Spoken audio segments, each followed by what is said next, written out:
Hello everyone, my name is Daniel Alexa from Motivators Personal Training, and today is my great privilege to bring to you what has been called the 10K presentation. Now, the way that this got its name was because, having delivered it to an audience once, a gal tells me afterwards, you know, I spent 2 years getting an education and a degree in nutrition, and this 45-minute presentation was more valuable to me than my 2-year degree, of which I discovered that she had spent in the neighborhood of $10,000 $10,000 investment into said education. So, therefore, this is now the 10K presentation. Now, I haven't seen a dollar of that 10K, but I'm sure in due time. I am very excited to bring this information to you, for one, because it's something I'm incredibly passionate about. Have a fair degree of knowledge of my own, but here's the key, is that it's not my intention to just begin to dump a bunch of information on you. My goal is not to prove and show you how smart I am or how much I know or impress you with techno language. None of that is my objective. My objective is to give you clear, concise, and most important, simple information that you can and will apply to have a dramatic impact on your body, on your nutrition, and therefore on your life. If this information I present to you is confusing in any way, if you don't actually take it and do something with it, then I've failed, right? I think that's one of the more core problems of a lot of the programs that are out there. They're telling you exactly what to do, step 1, 2, 3, and that is good and helpful and needed. But I think there also needs to be some sort of education, some sort of teaching component whereby you understand why, right? It's that old phrase of teaching you how to fish, right? So if you know how to fish on your own, if you kind of understand even just the basics about nutrition, then I think this will serve you a lot better than enrolling in the next program and the next and the next. And I think that's sorely needed. And my goal, again, is to keep this as simple as possible, right? I don't want to just show you, hey, look at how much I know. It's intended to be, you really know something well when you can describe it simply. If you cannot, you probably don't know it that well. If you cannot convey it to the next person in a way that they can understand, then I really will have failed my job yet again. So, with that, let's begin. The first question I would ask myself when it comes to nutrition, and actually forget even about nutrition, I think a good starting point is to understand what it is that your body cares to do. Well, so you wonder, what does that even mean, really? I mean, what does it care to do? Well, it does have an objective. It does have an aim, right? Your body, it doesn't really care to lose weight. That's not really its objective. Your body doesn't really care to, have a lot of energy or expend a lot of energy. That's not really its intended purpose. The next idea that I explain to you in a moment here, if you can take this and understand this, this truly is the key and the gateway to understanding not only nutrition, but a lot about how your body works. The number one thing your body cares to do, its only concern, is survival, right? The body is truly magnificent in its ability to adapt in the name of furthering its survival, right? The examples are legion. So, for instance, when it is bitterly cold out, right, you shiver. The hairs on your skin begin to raise, right? Those are adaptations to the threat of the cold as far as your body is concerned. It feels the cold and says, well, whoa, whoa, whoa, this is concerning to us. We can't just keep allowing our internal temperature to drop lest we die.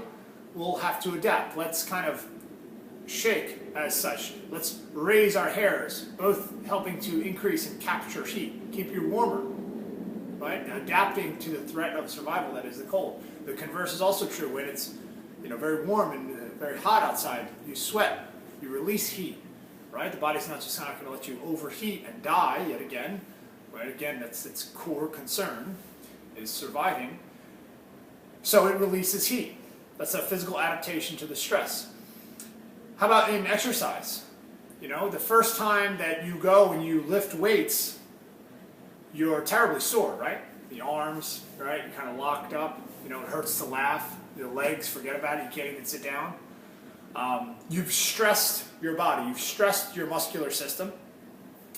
And the internal dialogue the body has that says, whoa, whoa, whoa, you know, this is a form of stress and threat to our survival. We need to adapt to this. Hey, let's grow more muscle fibers so that if she does this to us again, we'll be prepared for it. So it's an interesting way to think about it. The fittest person you know, someone with good muscle tone, that is the necessary adaptations that their body has taken and undergone as a result of the stress that they impose on it. Now, of course, you'd say, well, they work out a lot. Yes, of course they work out a lot. But their fit body is what yields as a result of it. So it's kind of thinking about it in reverse, right? So what does this really have to do with nutrition, you say? How do I apply this to nutrition? Well, this is the most important idea possible. The way that most people go about wanting to drop pounds and inches, right, drop body fat, is they think, let's reduce calories, right? If I eat less, I'll weigh less. And that sort of is like, you know, seems to make a lot of sense, right? It's kind of reconciled. Like, if I eat less, I weigh less. And to some extent, that's true, but only to some extent. Because oftentimes, that concept is twisted and taken to an extent that the reverse is actually happening. You're eating ever less and less and less, but your weight is totally stagnant, or even increasing. They say, man, how is this possible? What? I hardly eat anything, and yet I can't drop an ounce. What's really going on here? So I'm going to be using this chalkboard here. This is going to be as old school a presentation as you can get. All right, I'm an old school guy. Okay, so we're going to have a chalkboard. I got chalk in my pocket. We're ready to go. Okay, so your body has 12 systems to it, right? There's, you know, physiologically speaking, what makes you and I up are, the basic makeup of you and I are those 12 systems. Things like your nervous system, your circulatory system, your muscular system, your skeletal system, your endocrine system, integumentary system, I think that's the correct pronunciation, your skin. Right?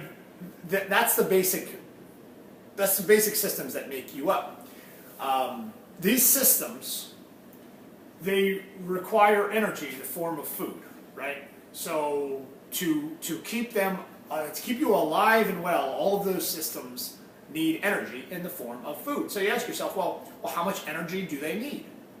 You see, that's the first good question to ask when it comes to nutrition, is how much energy, or food, do I need to keep myself alive and well, minimally, right? To keep my nervous system working, to keep my circulatory system working, to keep your muscular system working.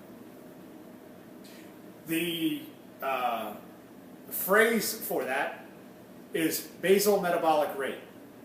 Now, I may have mentioned that I wasn't going to use a lot of techno language. I promise you that's about as technical as I'll get, right? Basal metabolic rate. This is an important idea.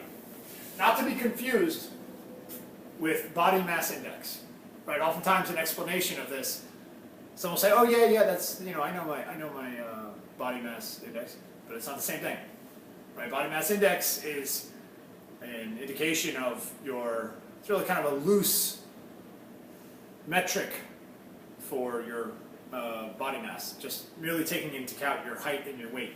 Not always as accurate. As far as BMI is concerned, I'm obese. And a lot of people that are clearly visually not obese are considered obese according to that scale.